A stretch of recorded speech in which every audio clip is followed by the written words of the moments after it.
저는 오늘 창세기 14장 10절에서 27절의 말씀을 가지고 리브가의 신앙에 대해서 말씀드림으로 함께 은혜를 나누고자 합니다. 신앙의 중심에는 언제나 아브라함이라고 하는 그 사람이 있습니다. 왜냐하면 아브라함이 신앙의 토대를 놓았기 때문에 그렇습니다. 그래서 신약에 보면 예수 그리스도도 이 아브라함과 다윗의 자손 예수 그리스도라고 하는 말씀을 합니다. 다시 말하면 예수 그리스도조차도 아브라함의 후손이라고 하는 말씀인 것이죠. 아브라함은 신앙을 대충 한 사람이 아닙니다. 하나님께서 저 아브라함의 신앙을 정직하게 만들기 위해서 무던히도 훈련을 시켰고 그의 믿음을 테스트했습니다. 그리고 그의 신앙은 모리아 산에서 결국 하나님의 합격점을 받았습니다. 하나님께서 이 아브라함에게 말씀하시길, 아브라함아, 내 아들 독자를 저 모리아 산에서 번제로 드리라고 말할 때 아브라함은 기꺼이 하나님의 말씀에 순종해서 저 모리아 산에 갔을 때 하나님께서 그 사실을 확인하고 또한 그 상황을 본 다음에 아브라함에게 말씀하시길, 정녕 네가 네 독자 이삭을 아끼지 않고 내게 주었으니 내가 내 믿음을 보았다. 그렇게 말씀하시면서 아브라함의 신앙에 합격점을 찍어 주었습니다. 그리고 이후로부터 모든 세계 사람들이 저 아브라함의 신앙을 통해서 복을 받고 아브라함의 신앙을 본받아 지금까지도 살고 있는 것입니다. 그런데 이러한 복은 지속적으로 이루어져야 된다는 것입니다. 그래서 유전이라고 하는 것이 필요합니다. 우리 유전에는 두 가지의 유형이 있습니다. 첫째는 육체적 유형이 있습니다. 그것은 자식을 낳으면 부모를 닮았다는 얘기죠. 그런데 이것은 육체적 유전만 있는 것이 아니라 신앙적 유전도 있다고 하는 것입니다. 그 신앙적 유전이라고 하는 것은 그 신앙이 그 아버지를 잘 닮아야 된다는 것입니다. 뿐만 아니라 그 신앙이 계속 연속적으로 유전이 돼야 그 가정이 명문 가정이 되고 신앙적으로 아주 좋은 가정, 하나님께서 기뻐하는 가정이 된다고 하는 것입니다. 그런데 이러한 신앙을 세운 사람이 누구냐? 그것은 리브가라고 하는 여인이었습니다. 그래서 오늘 이 리브가는 어떤 사람이고 그 리브가는 어떠한 신앙을 가지고 살았는지 살펴보므로 함께 은혜를 나누려고 하는 것입니다. 첫째는 리브가는 마음이 넉넉한 여인이었습니다. 아브라함은 여성의 중요성을 누구보다도 잘 알고 있었습니다. 이 세상의 여인들은 아름다운 것도 중요하고 똑똑한 것도 중요하고 많이 배운 것도 중요하지만 그보다 더 중요한 것은 마음이 넉넉한 것이 참으로 중요하다고 성경은 말씀하고 있습니다. 그런데 이 마음의 넉넉함은 인간적인 마음의 넉넉함이 아니라 하나님께서 우리에게 부어주신 마음이라고 하는 것입니다.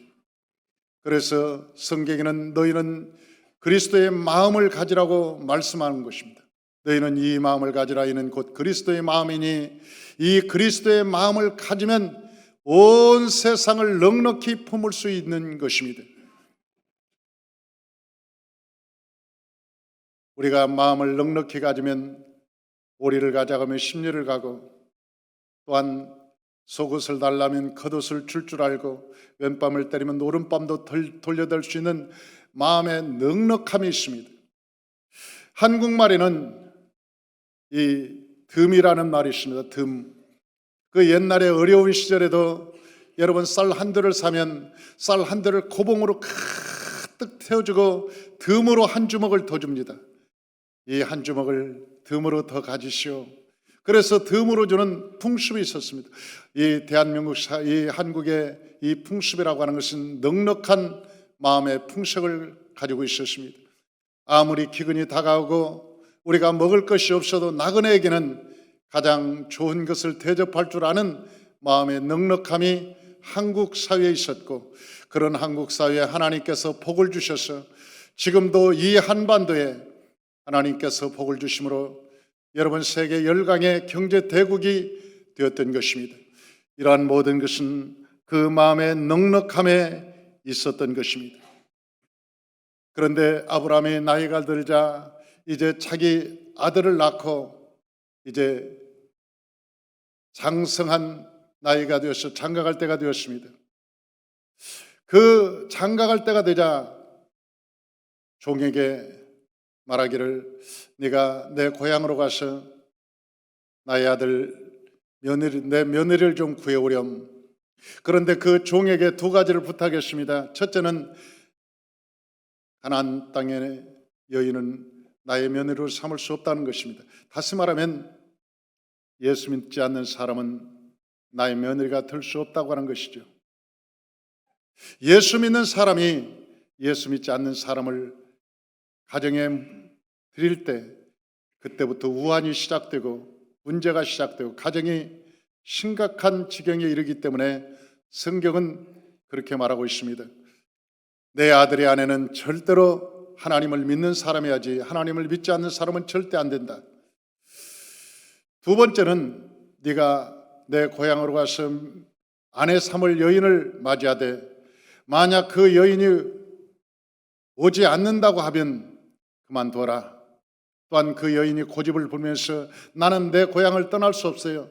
나를 아내로 맞이하려거든 신랑이 내게 우리 친정으로 와서 살으세요.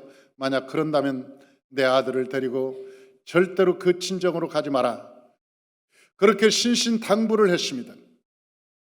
그리고 엘리에셀이라고 하는 종을 보내서 저 이삭의 아내를 맞이하기 위해서 종은 떠났습니다. 그런데 그 종은 낙타 10필에다가 그 등에는 수많은 갖가지 보물 그리고 금은 보화를 사서 혹시 아내를 만나거든 그 보화를 친정에 다 갖다 주고 아내에게도 선물로 주고 와라.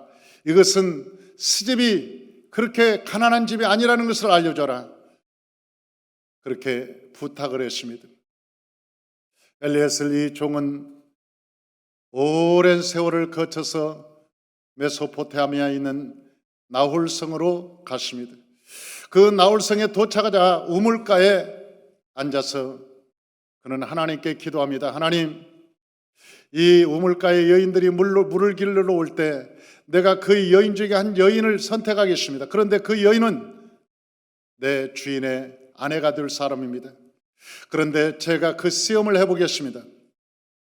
그 여인에게 물 좀 달라고 하면 그 여인이 달려와서 마음이 넉넉한 마음으로 내게 물을 주고 뿐만 아니라 내 낙타에게도 물을 넉넉히 주는 사람이 있다면 내가 그 여인을 내 아내로 내 주인의 아내인 것을 알고 내가 그를 모시고 가겠습니다.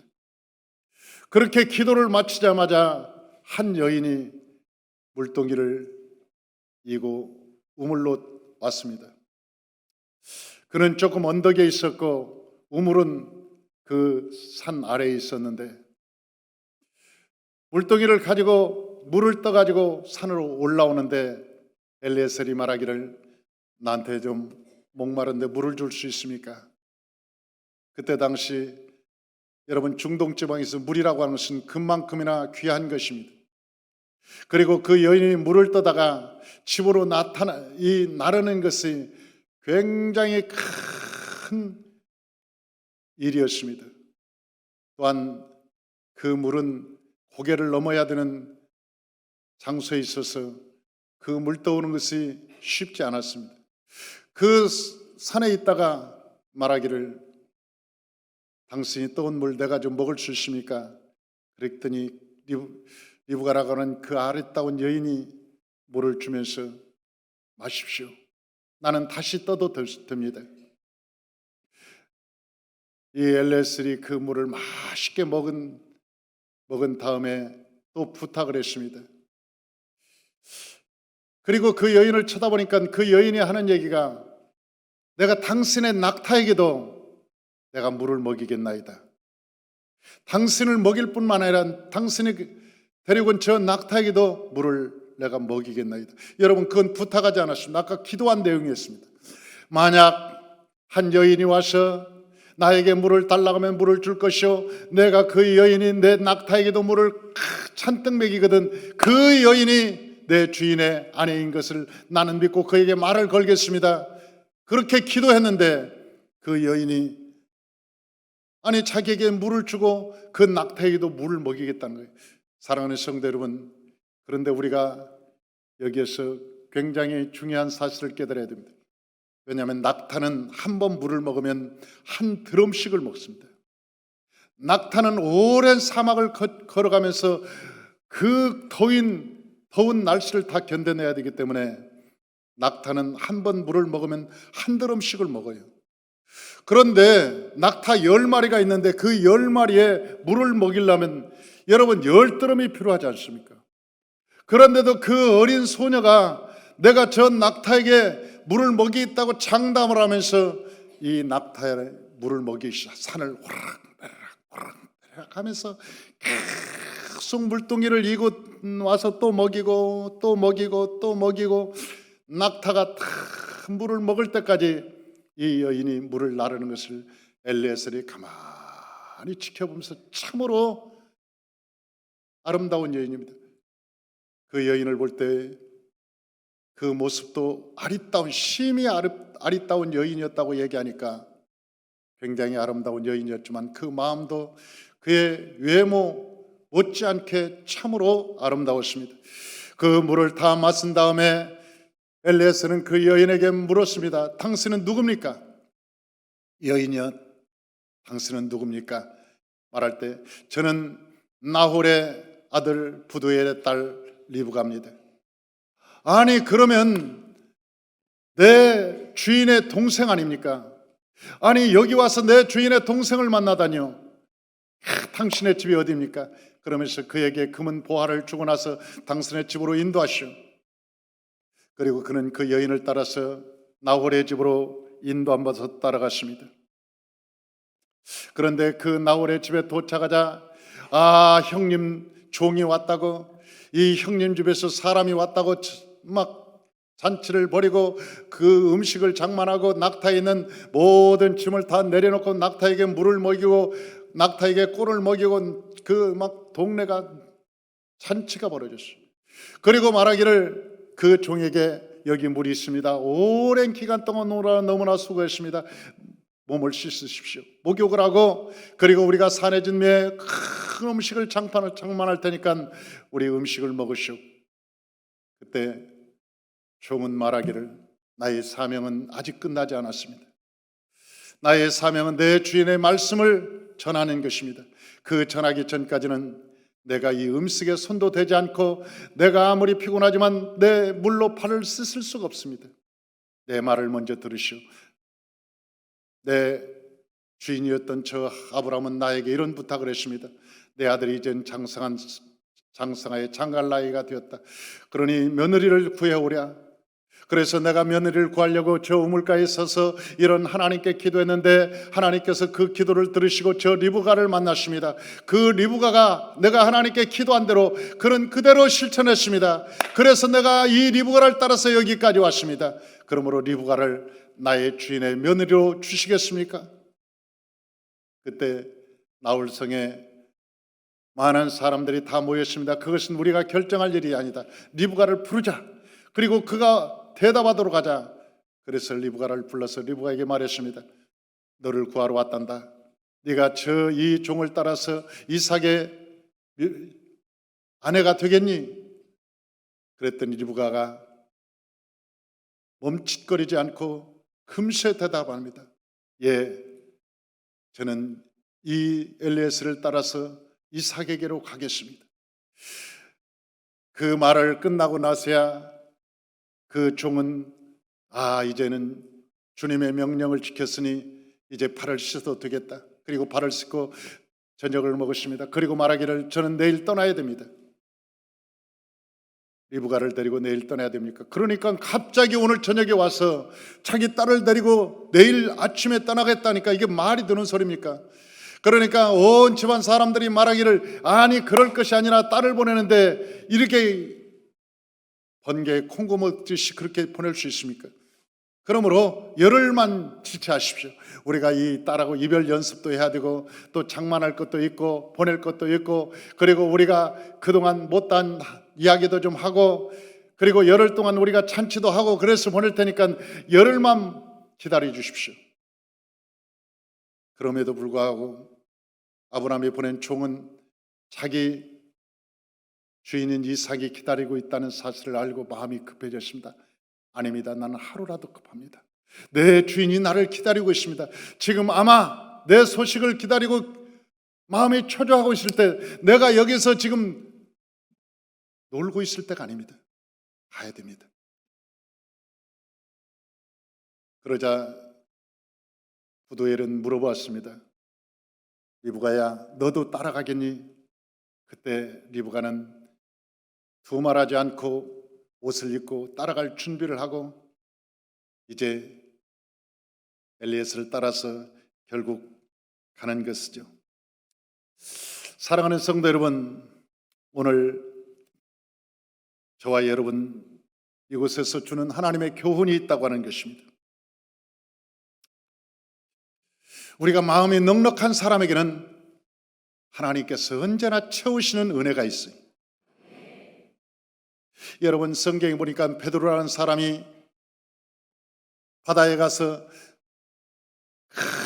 고생을 하고 고기 한 마리 잡지 못하고 아침에 와서 그물을 싣고 있는데, 피곤한 몸을 이끌고 그 그물을 싣고 있는데 예수님께서 오셔서 베드로야, 그 배를 좀 빌려줄 수 있니? 그러니까 두 말 없이 여기 있습니다. 이 배를 빌려가십시오.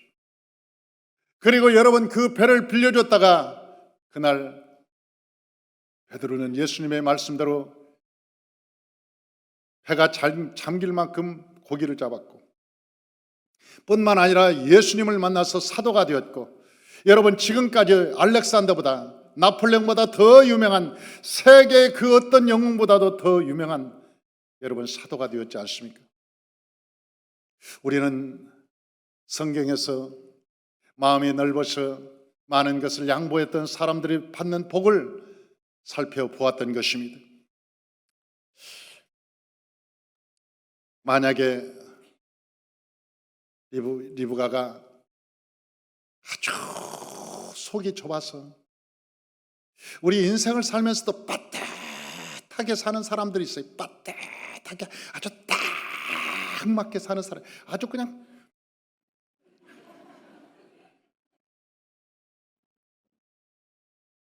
여러분, 그런 사람은 복 못 받아요. 사람이 좀 넉넉해야지. 나는 정말 이상한 사람들은 아주 옷도 딱 맞게, 딱 붙게, 딱 맞게 붙게, 이상한 사람들이야. 아니, 옷도 좀 넉넉하고 좀 여유 있게 입어야 아름답고 폼새도 나고 그러잖아요. 아니야, 다 붙어 있어, 발바닥부터.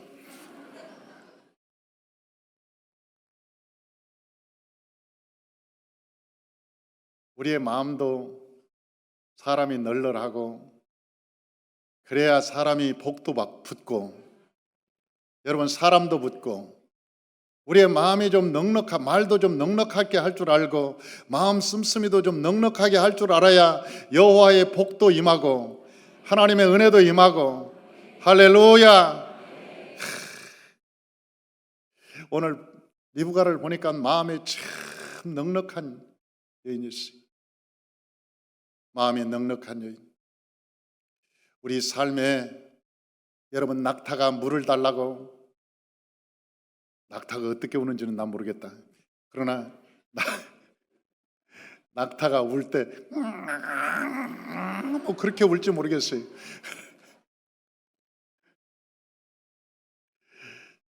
여러분, 낙타가 물을 달라고 소리를 치거든 여러분 아끼지 말고 물을 주십시오. 여러분, 낙타가 물을 줄 때는 너무나 힘들어요.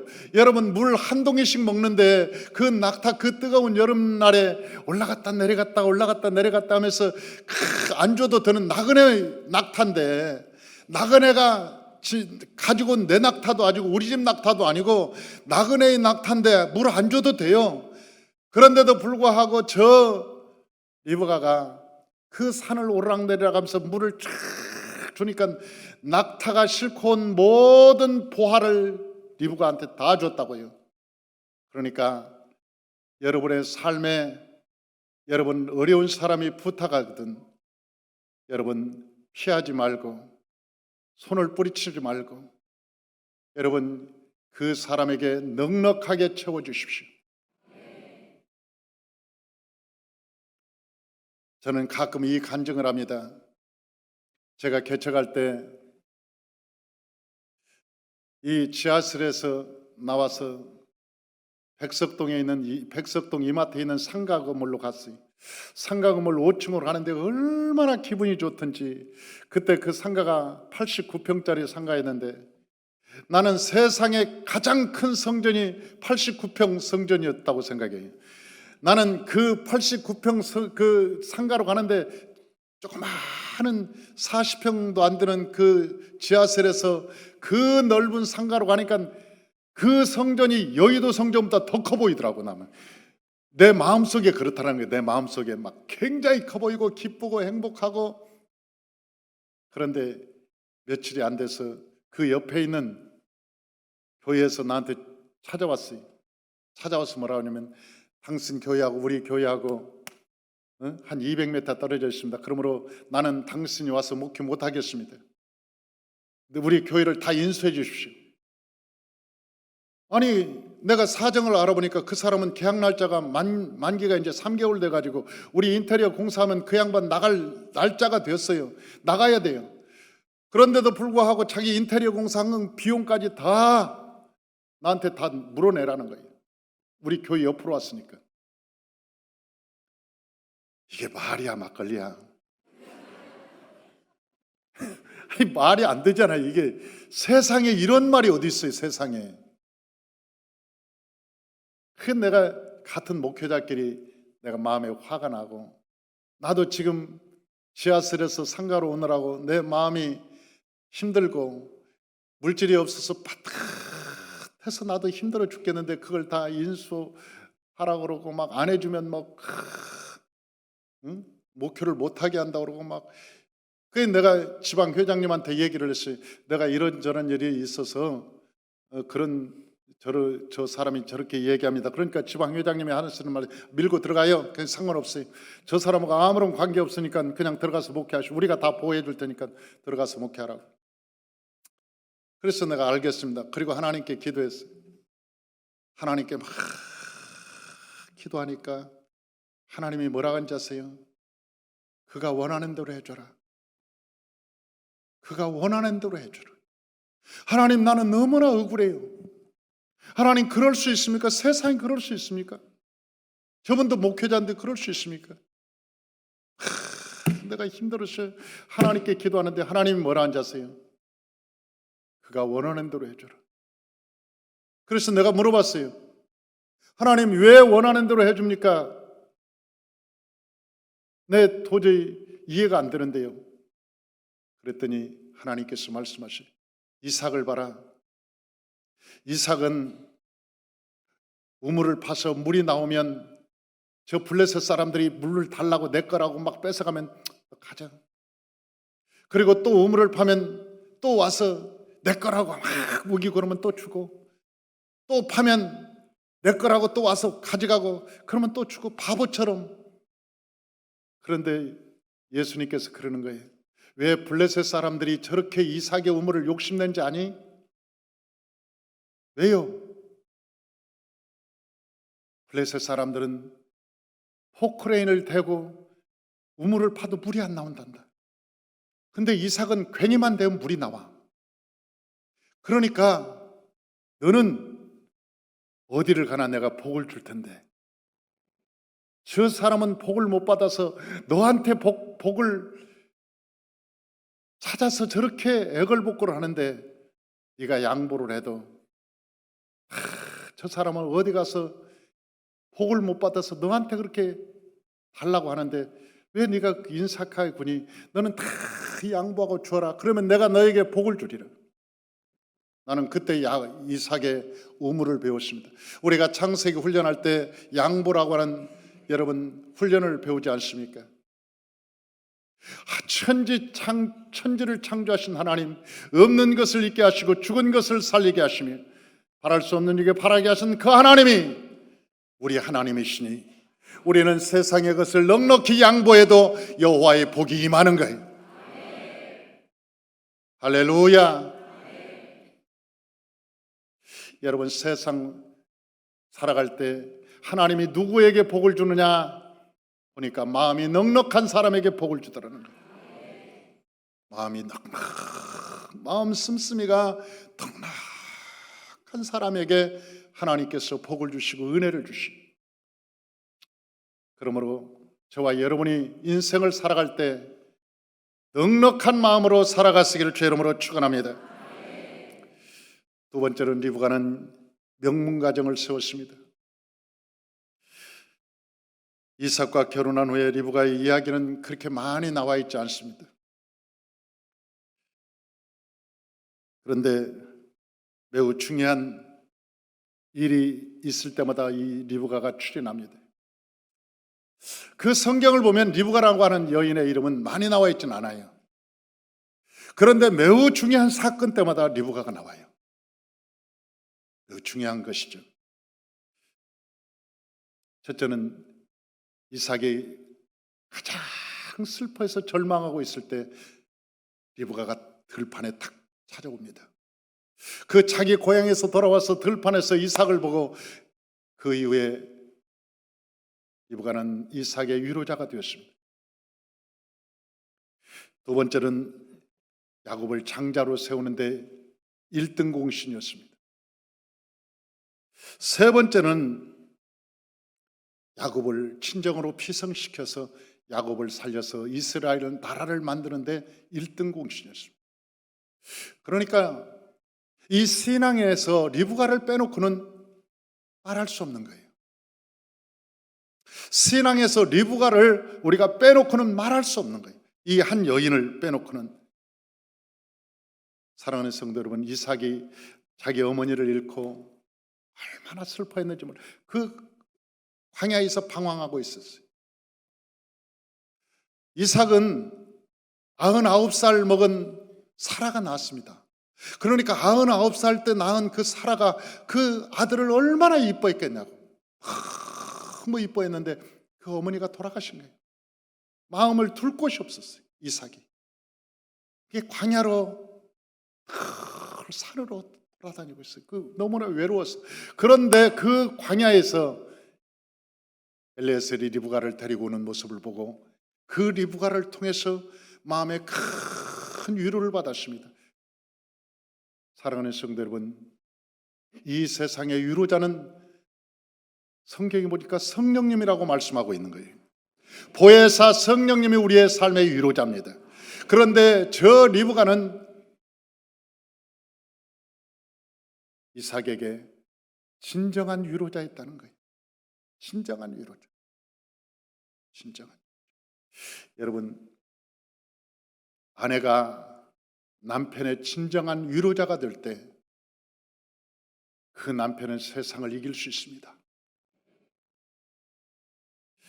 아내들이여, 진정 남편의 위로자가 되시길 바랍니다. 위로자가 될 때 남편은 세상을 당당히 싸워서 이길 수 있어요. 그런데 이 리브가라고 하는 여인이 남편의 위로자가 되었다는 거예요.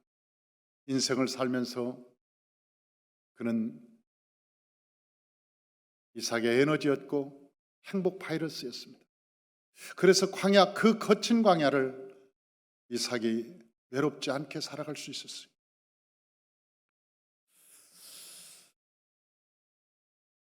성경에 보니까 창세기 24장 67절 한번 읽어보십시다.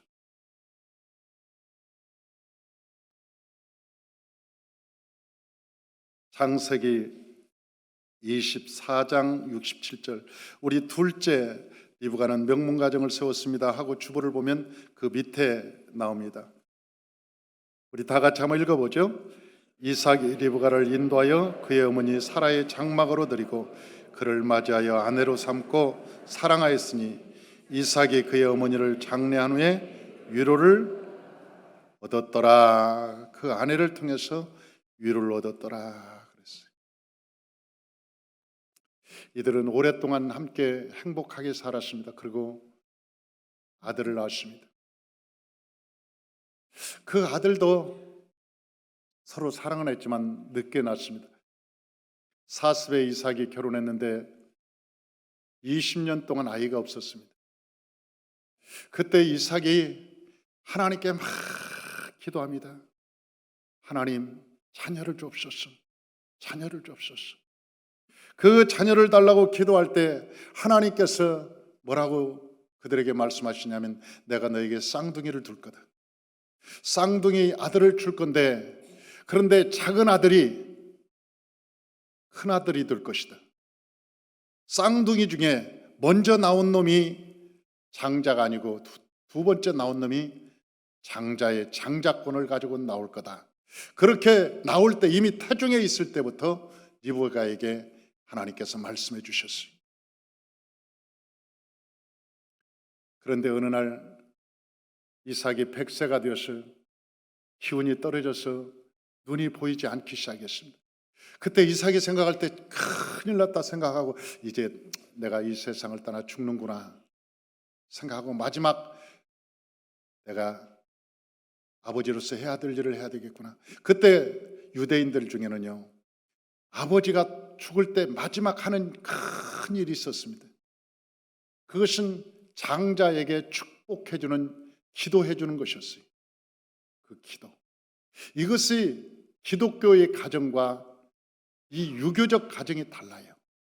유교적 가정은 사람이 죽을 때가 되면 자식들을 다 봅니다. 이제 재산 좀 있고 재산 없는 분들은 모을 필요도 없어요.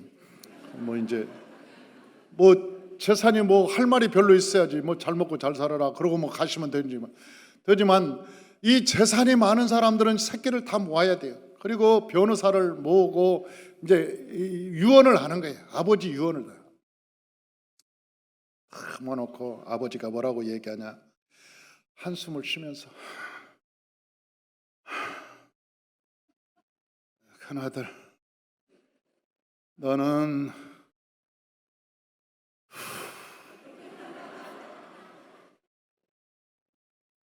저 을지로에 있는 빌딩 그거 네가 가져라. 그리고 일산에 있는 그건 둘째 아들.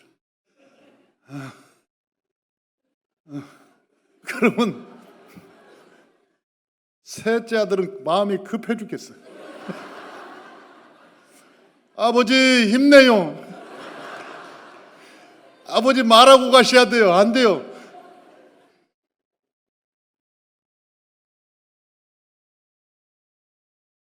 숨을 깊게 몰아쉬고 그렇게 하면 이제 유언을 제대로 해야 하는데, 이거 못하고 가시면 이제 큰일 나잖아요. 이 재산 싸움이 나니까. 그게 유언이라고 하는 거예요. 그게 유언이라고. 여러분, 그게 사람이 마지막 떠나면서 할 얘기입니까? 사람이 떠나면서 그게 할 얘기냐고.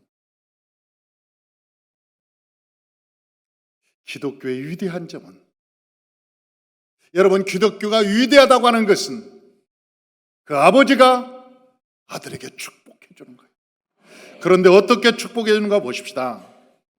어떻게 축복해 주는지. 창세기 27장 28절 29절.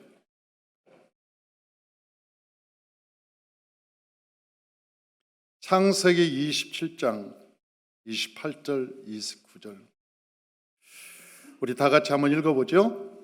하나님은 하늘의 이슬과 땅의 기름짐이여 풍성한 곡식과 포도주를 내게 주시기를 원하노라. 만민이 너를 섬기고 열국이 내게 굴복하리니 내가 형제들을 주가 되고 내 어머니의 아들들이 내게 굴복하며 너를 저주하는 자는 저주를 받고 너를 축복하는 자는 복을 받기를 원하니라. 아멘. 할렐루야. 여러분, 이 보통 축복도요, 그냥 축복이 아니잖아요. 모든 하늘의 땅의 모든 공급되는 모든 생물들이 너를 위해서 있을 것이고, 모든 만민이 너의 것이 될 것이고, 열국이 네 앞에 굴복할 것이고, 네가 어디를 가든지 형통할 것이며 너를 저주하는 자에게는 저주를 받고 너를 축복하는 자에게는 하나님이 축복하리라. 담대하게 살아라. 야, 여러분, 텄눈 두마지기 받는 것이 나아? 아니면 이런 축복 받는 게 낫겠어요? 여러분, 저 땅 10,000평, 5,000평 받는 게 낫겠어요? 이런 열국이 네 앞에 무릎을 꿇을 것이며 만민의 주가 네가 될 것이며 하늘과 땅에서 모든 것들이 너의 기업이 될 것이며 너를 저주하는 자는 그가 저주를 받고 너를 축복하는 자는 그가 축복을 받고 이런 복을 받기를 원하는 거예요. 이렇게 다른 거예요. 이렇게 다른 거예요. 이게 하나님의 축복이라는 거예요. 위대한 축복. 어떻게 이게 턴론하고 바꿀 수 있어요? 어떻게 이 축복을 저 빌딩 하나로 바꿀 수 있냐고.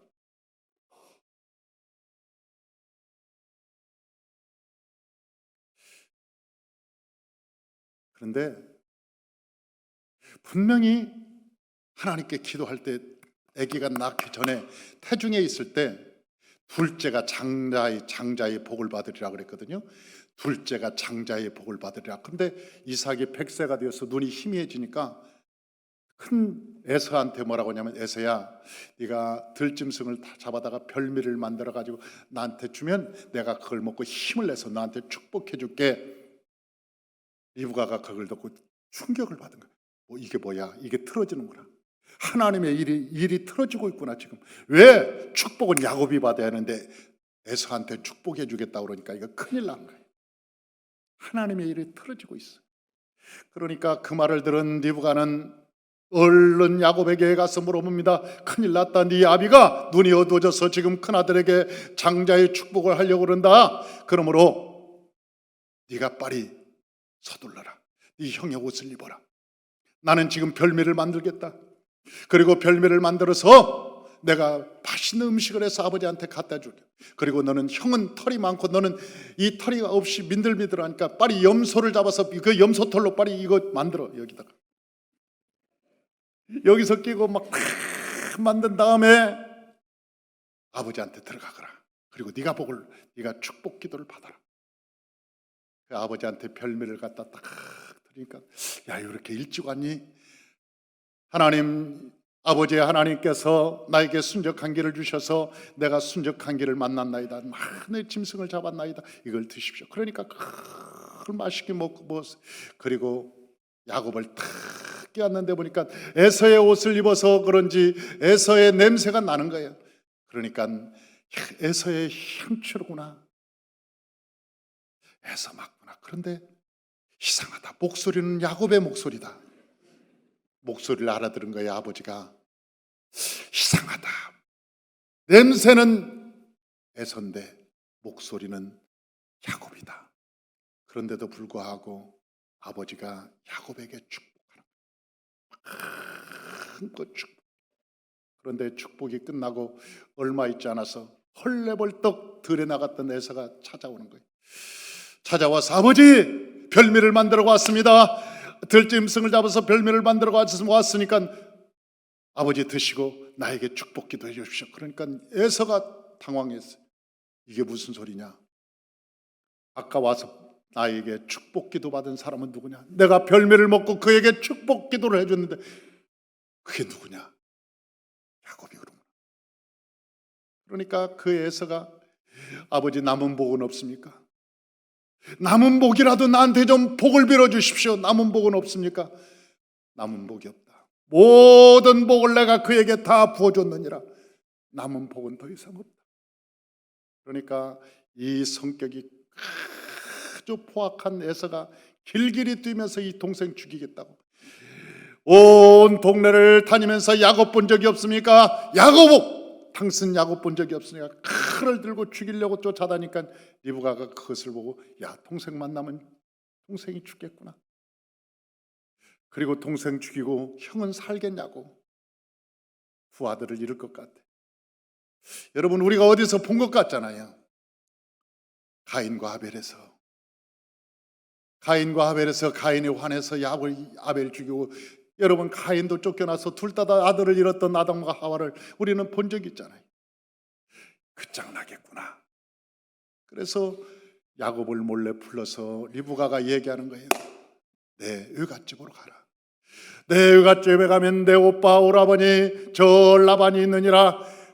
네가 내 아들이라고 말하고 거기에서 숨어 있거라. 그리고 때가 되면 하나님께서 너에게 복을 줄 텐데 그 복을 받아 돌아와서 만나자. 그리고 야반도주 시켜서 보내는 거예요. 그리고 서로 언약을 베풀고 다시 네가 하나님께서 금이환양, 다시 말하면 금이환양이라고 하는 것은 금으로 만든 옷을 입고 고향으로 돌아온다는 거 아니에요. 출세한다는 얘기겠지. 새끼손가락을 걸고 약속을 했지만 그 뒤로부터 못 만났습니다. 리브가는 다시는 야곱을 보지 못하고 이 세상을 떠나. 왜냐하면 리브가의 사명이 끝났기 때문에 그래요. 여러분, 사명이 끝나면 이 세상에 하나님은 데려가요. 우리의 사명이 끝나면 나이가 젊어서도 하나님이 데려가고, 사명이 끝나면 나이가 어려도 데려가고, 사명이 끝나지 않은 사람은 90이 되어도 안 돌아가십니다. 여러분, 100세가 되어도 사명이 안 끝나면 안 돌아가셔요. 양로원에 계속 계시는 거예요. 왜? 아직도 그 자식의 효도를 못 했거든. 그러니까 그 자식의 사명이 아직도 안 끝난 거예요. 끝까지 사명하라고 기다려주는 거지. 100세까지 끝까지. 그러니까 부모님 빨리 가시게 하려면 하여튼 있는 사랑 없는 사랑 아주 다 해드려. 지극정성 다 해드려. 날마다 양로원 쫓아다니면서 손 주물러주고 막 발 주물러주고, 하나님 아버지 오래 살게 하여 주시옵소서, 오래 살게 하여 주시옵소서. 사랑을 마음껏 해주면 여러분, 사랑 다 차면 가셔. 사랑이 다 차면. 그러니까 사명이 끝나면 가는 거예요. 사명이 끝나. 자기 온 모든 사람에게는 사명이 있는 거예요. 리브가의 사명은 끝나서 갔던 거예요. 리브가의 사명은 이 세상에서 다 끝났습니다. 그런데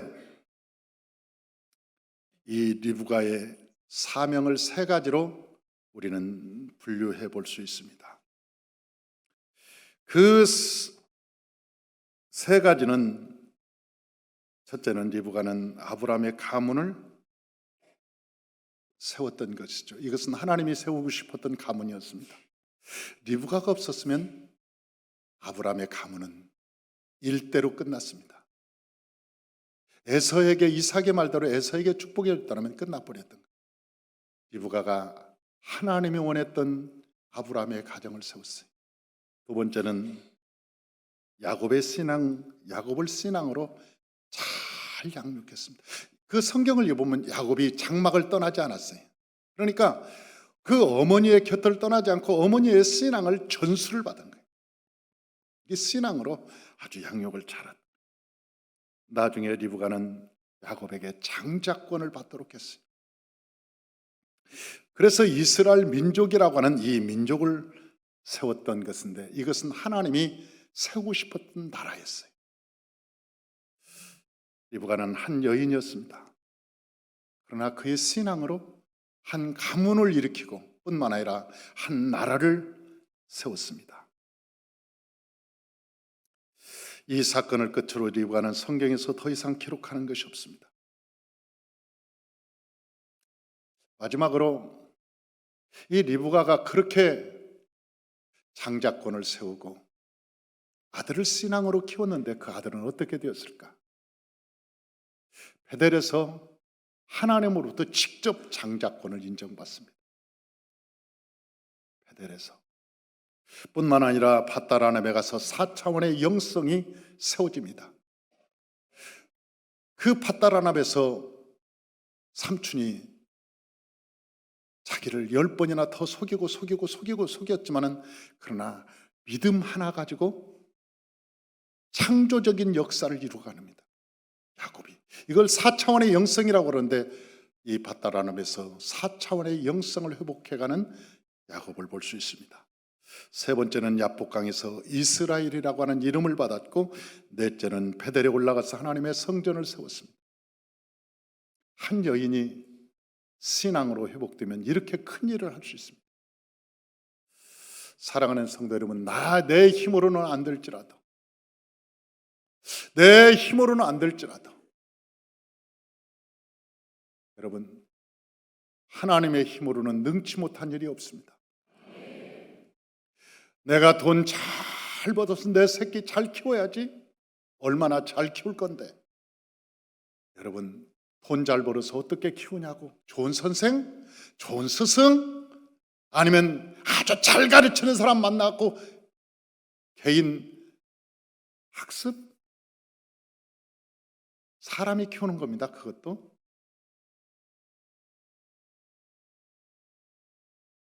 하나님이 키우는 것보다 더 위대할 수는 없는 거예요. 하나님이 키우는 것보다 더 위대할 수는 없는 거예요. 새끼 키워서 잘 먹고 살기는 하겠지. 이 세상에서 잘 먹고 잘 살기는 하겠지. 그러나 하나님의 영광의 도구는 될 수 없을 거예요. 하나님 안에서 성장해야 하나님의 영광의 도구가 될 수 있는 거예요. 말씀과 믿음으로 성장해야 하나님이 그에게 영원토록 복을 주시고 뿐만 아니라 자손 만대까지 하나님이 복을 주시는 거예요.